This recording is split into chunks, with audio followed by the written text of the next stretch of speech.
አባቶ ሕዝብህን አድን፣ ካህናቱንም አክብር። አቤቱ ጌታ ሆይ ሕዝብህን አድን፣ ካህናቱንም አክብር። እስከ ዘላለሙ ጠብቃቸው፣ ከፍ ከፍም አድርጋቸው። ተቀዳሚ ተከታይ በሌለው በአንድ ልጅ በጌታችን በመድኃኒታችን በኢየሱስ ክርስቶስ በክቡር ደሙ የዋጀሃት ቤዛን የሆንካት ቅድስት ቤተ ክርስቲያንን ጠብቃት።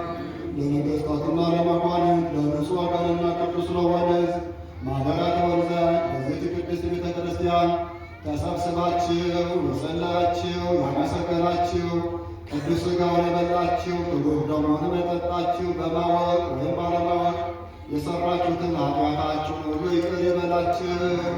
ሥጋ መለኮት ስለሚሆን ሥጋው የሕግና የሥራ ደም ስለሚሆን ደግሞ የአሸናፊ እግዚአብሔር ልጅ በድንጋሌ ሥጋ በድንጋሌ ሕሊና ትምት የምትሆን የማርያም ልጅ ኢየሱስ ክርስቶስ ላለፈው ይቅር ይበላችሁ፣ ለሚመጣውም ይጠብቃችሁ ለዘላለሙ። በሕዝበ ቅዱስ ስፍራ በውስጥም በውጭም ያላችሁ ከሩቅም ከቅርብም መጣችሁ አባቶቼ ካህናት፣ ወንድሞቼ ዲያቆናት፣ ወንዶችም ሴቶችም ሁላችሁ ከኃጢአት ማሰሪያ የተፈታችሁ ንጹሐን ሁኑ።